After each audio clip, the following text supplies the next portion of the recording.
trip to Bundletown today. There is so much to stream.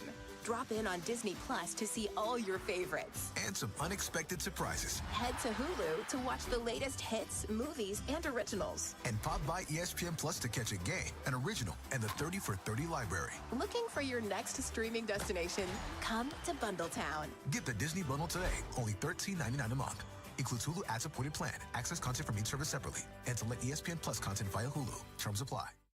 Central Market is really into Texas. Like our Gulf oysters or Rockefeller socks off into Texas. We never lose our Tempranillo into Texas. And our marinated ribs are just what the Dr. Pepper ordered. Central Market is really into Texas. If you are too, then don't mosey. Run on in May 18th to 31st. Every aisle is filled with artisan foods and finds from local Texas producers. Wagyu steaks, seafood, honey, small batch ice cream, hill country wines, and a whole state load more. Really into Texas. Really into food. Shop now at centralmarket.com.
Trying not to believe it, I feel it tugging on my heart and I'm just trying to alleviate it. And I'm so tired of this shit, man, I'd rather be dreaming. I feel it breathing down my neck, I know it's plotting and scheming. It's really fucking up my frame. I'm just trying to get a shot at this beautiful landscape that I'm just trying to plot. But the clouds are rolling in, and with the shadows and darkness, the thoughts I used to have would probably now make my heart skip. I'm trying my best, bitch, but it's hectic and it's making me feel neglected. And like over the years I was learning that maybe that I can just start to respect it through a message that affecting. It don't matter how much of a mess is. Like without it I wouldn't be grateful, cause bitch I'm so happy that I have depression. What the fuck are you even talking? Without it I couldn't appreciate the sunniest days. Without it I couldn't appreciate some color in my face. Without it I couldn't appreciate when I'm getting paid.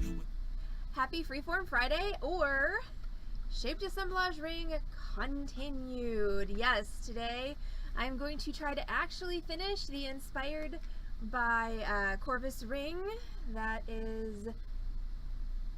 Hey, Smee! That's this one that I started last night on the shaped assemblage ring tutorial, and those of you who were watching that extra long tutorial last night will remember that the setting, 2 pieces, the setting for the amethyst and a little metal flower popped off right at the end of the tutorial, and at that point I was just done. I was like, no more tutorial, it's been 2 hours, like I'm over it.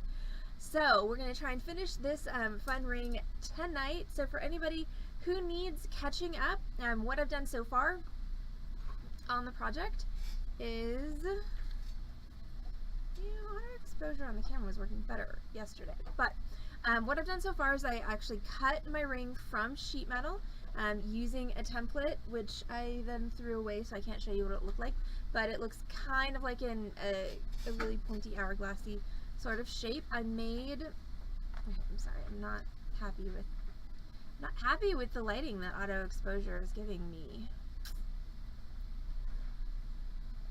But hey, at least it's in focus tonight, because I did that before the stream. Oh goodness, it's always something, right? Always something.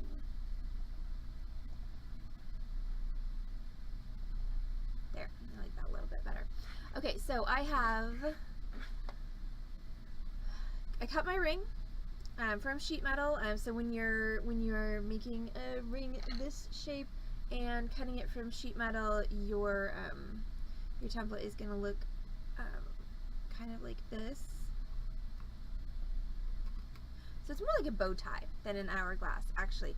Obviously much bigger than that. This is a size 7.5 ring, so I sized that up for that. I went for about 13 millimeters wide on the top and about 10 millimeters wide on the bottom, and I can tell you, I tried on this ring and I tried on my sample ring, and the 10 millimeter on the back is so much more comfortable than what that one was, which I think was 13 millimeters. So this isn't 13, this is like 20 something. I made a bezel for my pretty flashy labradorite stone that I have here that I hope to set in this ring by the end of the night. I murdered a pair of earrings to get this little crescent moon. That's actually part of a pair of earrings that I cut the post off and ground down. I added the little raven bird. That's actually a Nina Design solderable component, so I didn't have to murder anything to get that. It just came ready to solder on. And then I had soldered on a little bezel cup that I was going to put an amethyst in, and this really cute little metal flower. And what happened was I didn't get those soldered on properly, and so when I was setting the amethyst popped off, and the metal flower did as well. So what and of course I was setting my stone, so that's always your last step. So I had already polished this. I had already liver sulfur. Hi Corvus! Everyone say congratulations to Corvus because she graduated. Woohoo! Cheers! No more pencils, no more books, no more teachers' dirty looks. Seriously, girl, congratulations. That's an amazing accomplishment. I would have expected you would be out partying, not watching the Beading Dream stream. Okay, so yeah, so I was setting my stone when the disaster occurred, which means I had already polished it, I pickled it, I'd polished it, I'd liver sulfured it. So I'm gonna have to do all that again, because once I put my torch on it, it's gonna fire scale again. I'm gonna have to put it back in the pickle, etc. Oh, hey Maggie! I didn't even see that there was a Maggie on the stream. Yay, Maggie on the stream. So, first thing I'm going to do is I'm going to sweat some solder onto my 2 components that are replacing the 2 components that so alacritously exited my ring yesterday. So my little flower and my little bezel cup, which is there are my tweezers. I can put that on. No more expensive books, right? Seriously. Okay, so I'm going to flux the backs of these a little bit, and then I'm going to cut 2 pieces, and so the majority of this was done, the majority of the structure of this was done with easy solder, and then I switched to extra easy for the for the decorative components. So I'm sticking with extra easy for these last two components. I'm going to cut 2 pieces of extra easy solder. 1, 2. Oh, got it. Well, then you can hang out with us. We can be your graduation party, Corvus. We're good partiers. We are good partiers. And our party has fire. So there's that. Okay, I'm going to put a piece of solder on the back of each item, and then I'm going to go ahead and just heat these until that solder flows onto the backs of my pieces. There's one, and like I said last night, there you go. You want it to flow into the middle, or at least partly into the middle of that flower, otherwise it's not going to stay, because the parts that have contact with the metal are not going to have solder on them. So now I'm going to take my flux and I'm going to flux the area where I'm going to apply my components. You can see where that stupid thing popped off, and obviously the flower was never really on there because it didn't even leave a mark. I did make sure that my torch was full again, and that's probably something that I should have done midstream last night, was refilled my torch because I was using a lot of butane.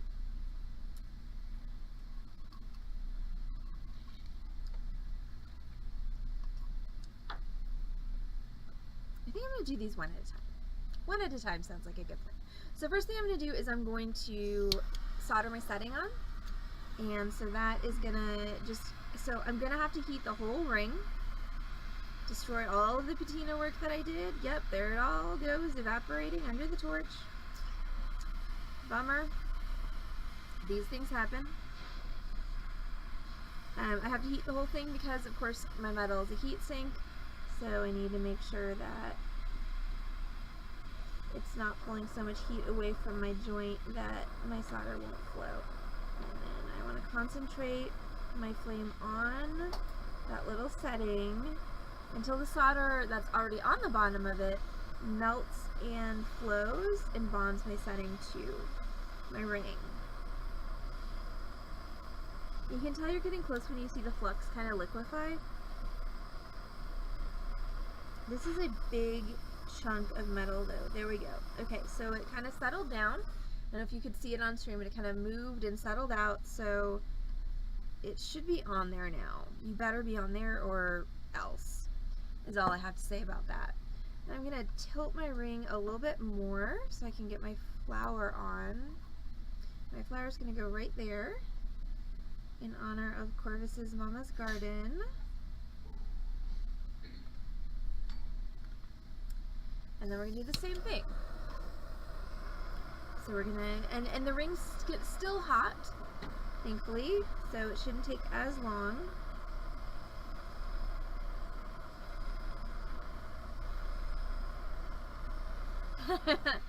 Right? Seriously, throw it in the metal. Good for you, Corvus, you should. You do deserve it.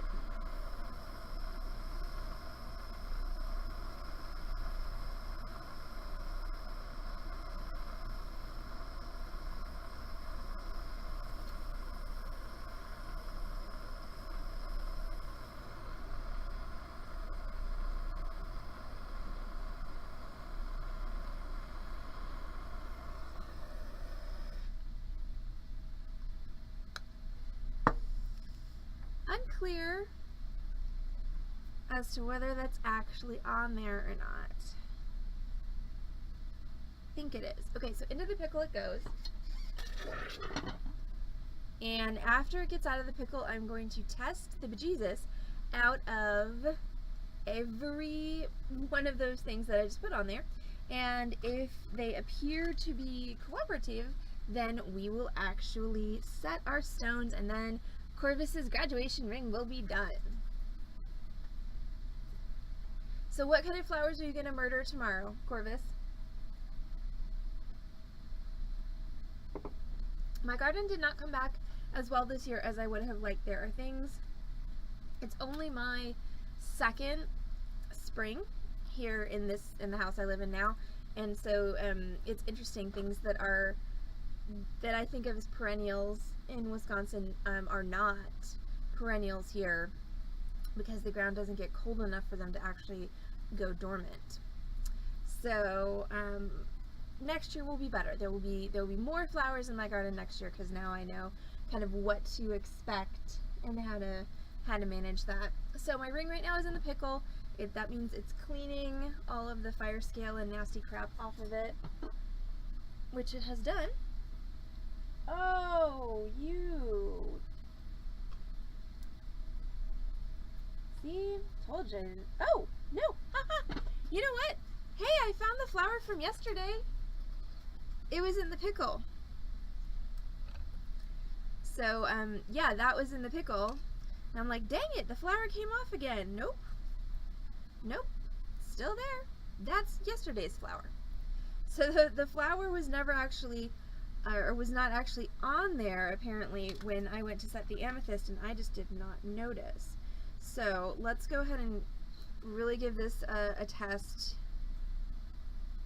Yeah, okay, that seems on there. And that seems on there. Okay, so now we're going to begin the... Apparently it did want to escape. I don't know why. It did, but why? Why did it make a run for it? Such a pretty ring. Why did it want to run away? Okay, so now we get to do all of that lovely polishing and finishing that we did last night again. So, first thing I'm going to do is steel wool. So, mini vacation in the pickle. I mean, I don't know that an acid bath is, I mean, it's not my idea of a vacation, but I'm not a piece of metal, so maybe.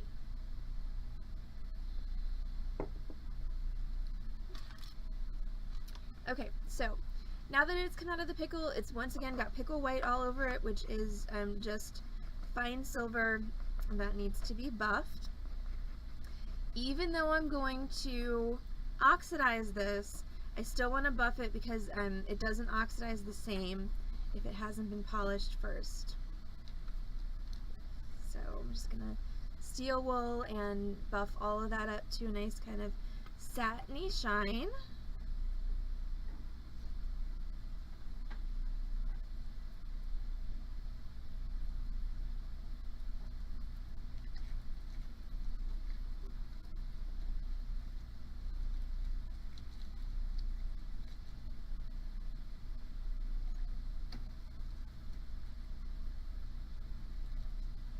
I know, like magic, it buffs up. Buff the inside too.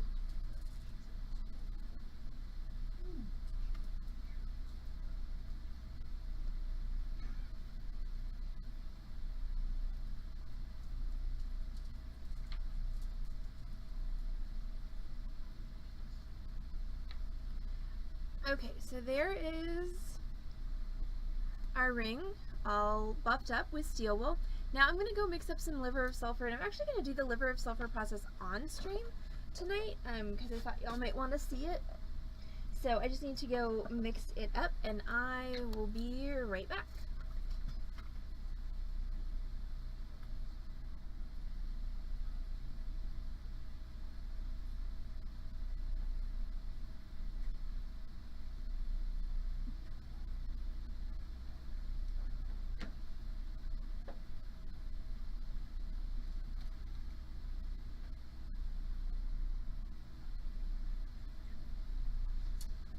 So, liver of sulfur is a chemical that turns silver to a dark gunmetal color, and one of my favorite inventions of the 2000s was was this, which is gel liver of sulfur. This stuff is amazing. Anybody who did any metal smithing before this became a thing probably remembers, so liver of sulfur used to exist only in granule form, and it was usually in these the kind of can that you had to like take a screwdriver and like lever the top off of and then pound the top back on, and eventually through the opening and closing of the can moisture would get in there, and then one day you'd go to, you know, get your liver of sulfur and just be crystallized in this like giant sulfurous mass that was totally unusable. So the gel liver of sulfur has a much longer shelf life. It's got a practically indefinite shelf life. Why is that the name? I know that sulfur is part of the... Where's Mary when I need her?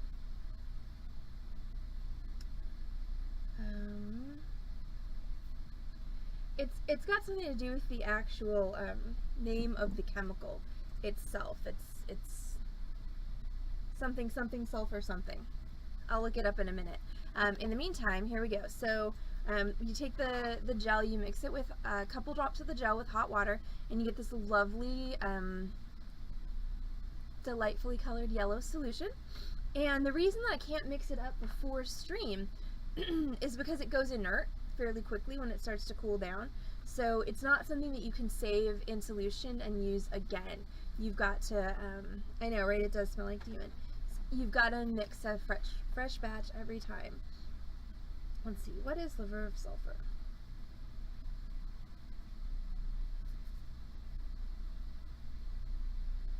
It's made of stuff. I know, but Mixed with things? Corvus wants to know what exactly it's made from.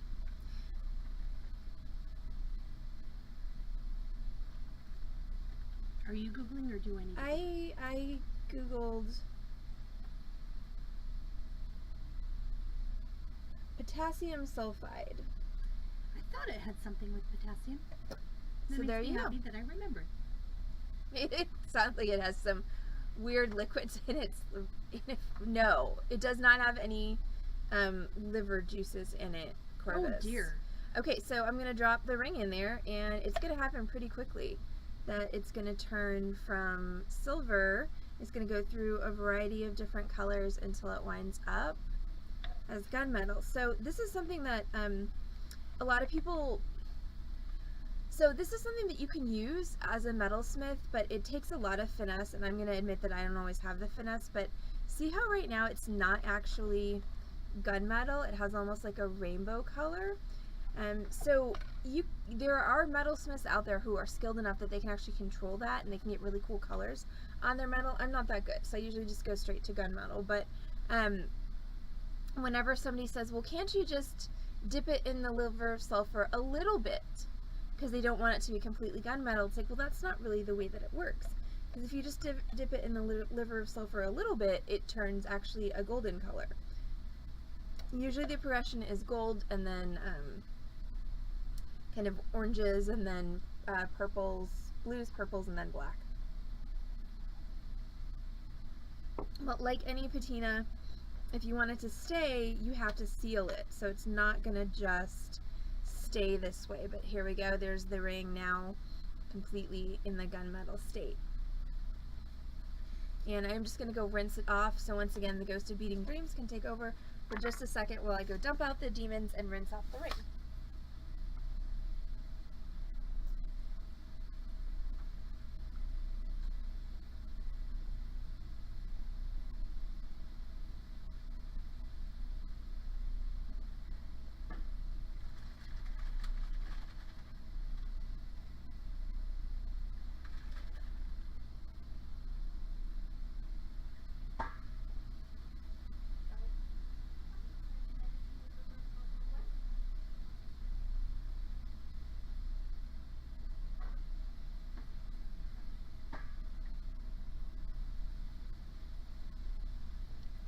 Okay, and I'm back. Okay, so now we have the ring. It's been oxidized, it's been dried. Well, it's being dried currently. How do I get some things off of my work surface? Alright, so now I'm going to try the thing that this is where the wheels went off the wagon. You're fine. Last night. It's a Heather Elbow cameo. Look, it's a whole Heather over there. Okay, so this is where the wheels went off the wagon last night. So I have the ring, and it's all oxidized. so now I need to steel wool it again, because what I want to do is the oxide's not going to stay, especially on the band. So generally speaking, when you oxidize something like this, the goal is to just catch the details of things like your castings. So I'm going to take my steel wool and I'm going to steel wool off the majority of this patina, but what it's going to do is it's going to give me, thank you, Heather's elbow, it's going to give me more of an antique silver look. It's not going to be quite so shiny. Do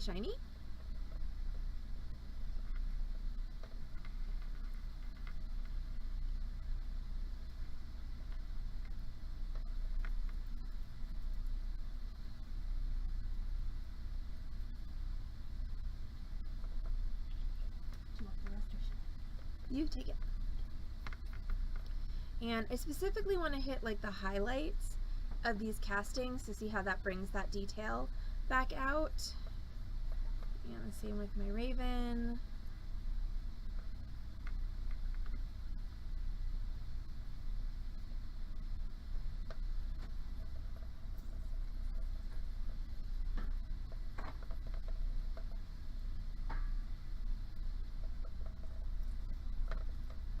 Okay, so that's kind of the look that we're going for, is that sort of antiqued silver look. I'm gonna go ahead and do the inside of the band as well. That's not completely necessary, but if I don't do that, it's going to, the patina is just gonna, you know, rub off on the skin of whomever is wearing this ring, and nobody likes that.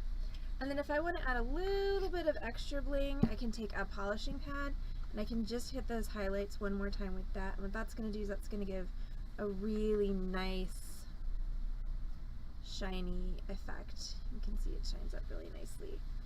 Shine up the burb.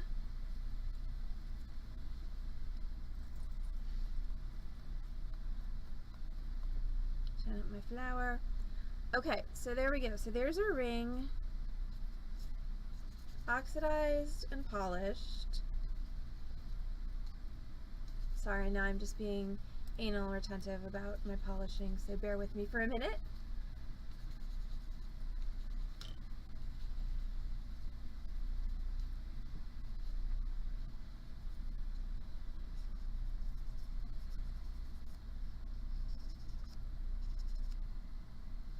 Alright, so now we're gonna try once again to set our stones. This time hopefully with a little bit more success than last night. So I'm gonna take my, oh, something I forgot, something that I did do last night, is the amethyst that I'm planning to set in here is not very deep. So I am gonna grab my Dremel and I'm just gonna sand down this setting just a little bit so it's not so tall. Oh dear. Meh. Just attacked by my own light. Okay, nobody likes sea light. You're drunk. Go home. So anyway, I'm just gonna sand that down.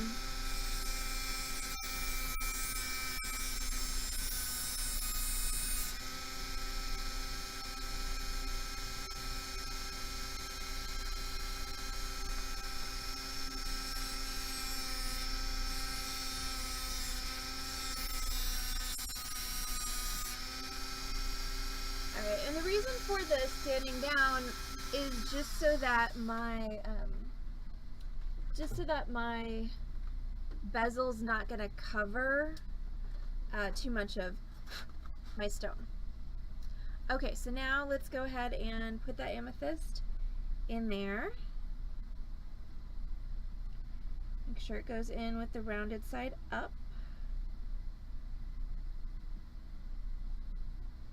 And you want to make sure that it's completely in that setting. Oh, son of a... We have a rogue amethyst. It is a Friday and the light does feel it. I lost the clamp fell down last night and I didn't pick it up, and now it's just like The light's just kind of like waving all over the place. Okay, sorry, goes to Beading Dreams again. BRB.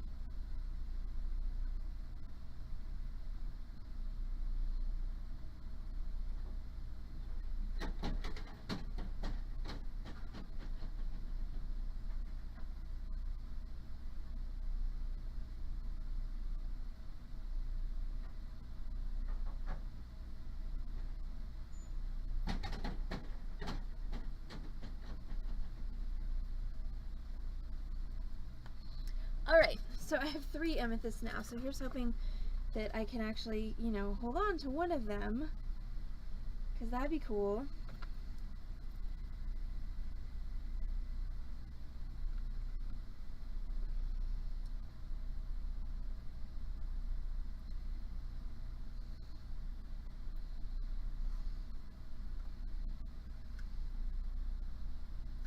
Okay, so for like the 17th time, there we go. Okay, so my amethyst is in my setting, and I want it to be in there fully seated and level, which it is. So then I'm going to put that on my ring mandrel. I'm going to grab my prong pusher that I swear I just had. You did. Did I have it over here? I had it over here. Because I was making samples for next week. Ah, yes. Okay, so now I'm going to use my prong pusher to, Alright, to push down the bezel around that whole amethyst. And this is where things, you know, this is where the ring died last night. So hopefully tonight it'll be better.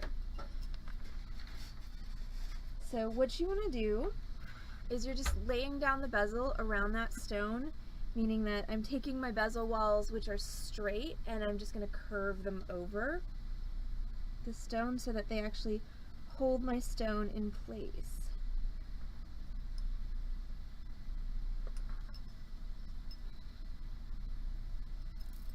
And I might have to do a little bit more work on this after I set my labradorite, because this bezel here is kind of in the way. So let's go ahead and set my labradorite. Now, I'm not going to be able to do that on my ring mandrel though, because that will not allow my amethyst, not my amethyst, my labradorite, it won't allow my labradorite to sit down in that seat that I made for it. So I'm going to have to just, this one I'm going to have to wing. No pun intended, but I feel like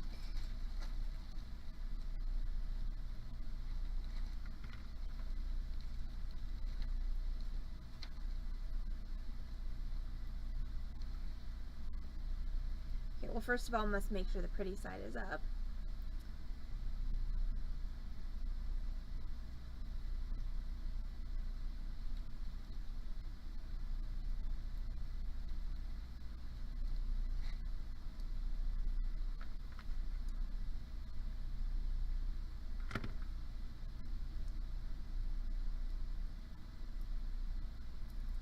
So this is, there we go. It wouldn't go, I'm like, you fit in the dang setting last night. Like, what is the problem?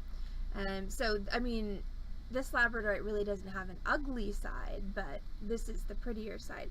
So it's just, you know, barely poking through that little hole that I made in the back for it. It shouldn't interfere with wearing at all, but it just allows, since this isn't an actual cabochon, it's actually was faceted on both sides, it's just going to allow that little rounded side of it to have some place to sit without me having to make the setting inordinately high to accommodate it. So now we're just going to take our pusher and we're going to hold our labradorite in there. Make sure you're not pushing it up with the finger that's inside the ring, so I got mine kind of braced to the side. And we're just going to start rolling that bezel. And always remember, you want to try and kind of work in opposition. I know, so much shine, Corvus. So much shiny.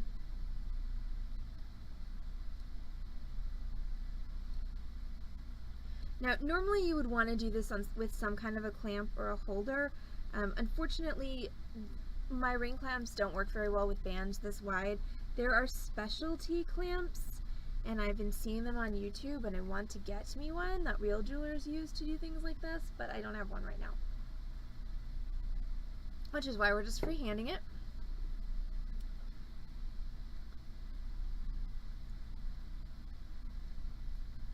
Which, if there are any proper metalsmiths watching the stream, they're probably having a heart attack right now about the fact that I'm doing this, because this is definitely frowned upon for good reason. Number one, if I'm just working mid-air like this, it's really easy for my pusher to slip, and a couple of bad things can happen if that does occur. First of all, I can scratch my stone. Second of all, I can, you know, jab myself with my pusher, so it's not the safest thing to do. And then I don't get as much leverage as I would if I were holding it in a clamp, so I've got to do a lot more work in order to get a nice looking setting. And I think I am going to have to snip just a little bit right here. So when you're setting a teardrop or anything with a point, I find it helpful to just cut the bezel. So I just made a tiny little cut right there, and that's going to allow me to kind of overlap these two pieces to make a nicer looking point.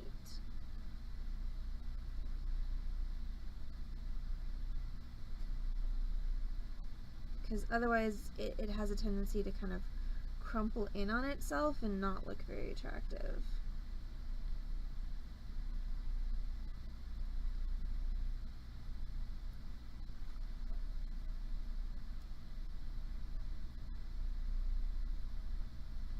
Sometimes it's just gonna be a pain in the butt.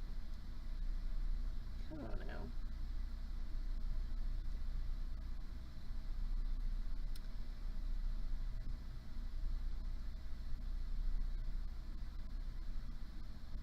Sorry, needed more leverage. Okay, so there we go. So there's the point. So I'm just going to keep going around and just make sure this is all down nice and securely, because of course we do not want to lose this pretty stone out of this ring.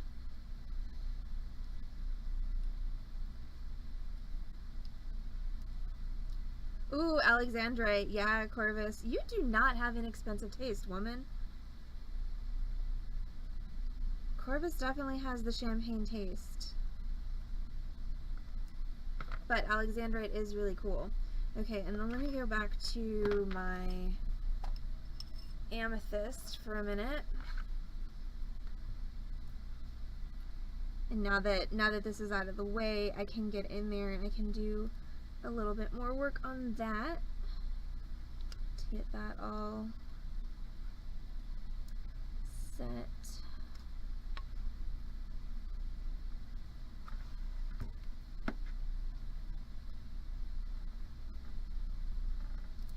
Okay, I think I did it. All right, there we go. It's a Corvus ring. The stone is set. Nothing fell off. Ta-da! I finished it. I didn't graduate or anything, but I finished a ring. So thank y'all so much for hanging out with me through the 2.5 hours it took me to complete this project. I was not expecting this to be quite this involved, but I am super happy with the results. I might go back and do a little bit more work around the bezel, but all in all, I think it's a really great setting for this stone. I've been wanting to do something with this stone for a while, and I think it turned out really well. So and I'm counting this as the burb for tonight, Corvus. I will do another burb thing next Freeform Friday. So thank y'all so much. Oops, that's the wrong button, Allison. That's the button. Okay, so that's it. That's Freeform Friday. I finished it. I probably could have finished it last night if I'd had... Oh, hey, there's my template. So that's what it looks like. If you're making a shaped ring like this, this is what your template looks like. So there's your seam, and you can actually see that right there and right there, and then I like I said, I cut a hole out for the little poochy part of my teardrop. So thank you all so much for hanging out with us on the Beading Dream stream for Freeform Friday. After the 2.5-hour stream yesterday, I'm really glad that or 2 hours, however long I was on, I'm really glad I was able to get this finished up on tonight's stream without an inordinate amount of trouble. It does go to show that, you know, I could have finished it last night if I weren't so tired. Sometimes you really just have to walk away from the project and start again. So, alright, so thank you all so much for hanging out with us. Freeform Friday, I finally finished my shaped assemblage ring inspired by the now graduated Crafty Skull Corvus. So I will mess with this bezel off stream. So that's it for me tonight. Everyone have a great Friday night, and I'll be back on this channel, twitch.tv/beadingdream, tomorrow night at 6 p.m. with this hinge top stamped bracelet, and there's a little bit of sawing in there as well, so we're going to make that component, we're going to stamp it, and we're going to make a bracelet. So thanks everyone so much for hanging out with us, and we'll see you all back on this channel, twitch.tv/beadingdream, tomorrow at 6. Good night all.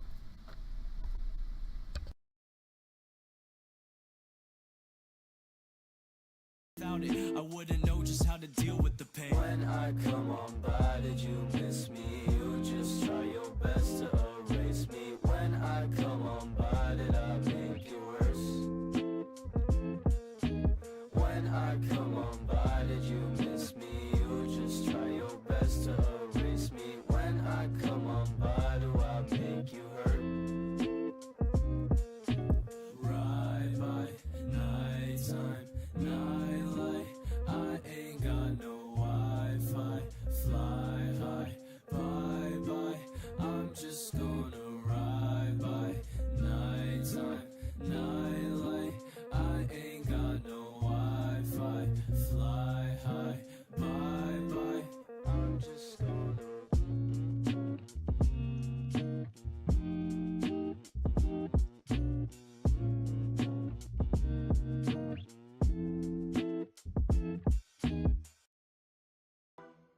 yeah. Oh yeah, oh yeah, oh yeah. Oh yeah, oh yeah, oh yeah. Okay, okay, I walked in looking like a old damn list. So much money on me, told you bitch to hold my shit. Ice on me cold, got me frozen in a bit. They love to hate, but they don't know how much work we put in. Okay, I pull up. Don't know why they think they know us. Used to hate, now they say that boy kept gon' blow up. The money ain't gon' change us. Never been a lame, and I'm still with the game. Every time I walk through, I got game behind me. And I don't like to talk, boo. You know where to find me. And if he like the top rule, I'ma get him knocked out. I'm tryna call me a glizzy, ain't talking hard down. Fuck all the talking, let's do it. Bitch, I'm the shit and they know it. I need my funds, came from the mud. I love my brothers, I treat them right by. Don't get it twisted, I came for the race. She falling in love while I'm breaking them back. Shawty so bad, but I can't get attached. They don't know what, but I told her relax. Yeah, in my bag. Bitch, I pull up faded. She think that I'm famous. Turns up all the time, this what we say when we made it. Okay, I walked in looking like a old damn list. So much money on me, told you bitch to hold my shit. Ice on me cold, got me frozen in a bit. They love to hate, but they don't know how much work we put in. Okay, I pull up. Don't know why they think they know us. Used to hate, now they say that boy kept gon' blow up. The money ain't gon' change us. Never been a lame, and I'm still with the game.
I can't lose you now. The shit I'm doing may be wrong, but I can't be looking stupid now. Out in LA on the PCH cruising now. So it's time for you to choose me now. I don't care if you use me, abuse it, cause I'm stupid in love with the thought of you and you're clueless. It's not life like a movie, and you can't recognize the beauty of it. You just wanna be right so bad, and I know that shit might look bad on me, but girl, don't leave me cause you're so bad to me. And without you I might fuck around and be empty. I might fuck around and be empty without you. No reason to leave me cause I never doubt you. I ain't no killer, don't tell me about you, cause you got all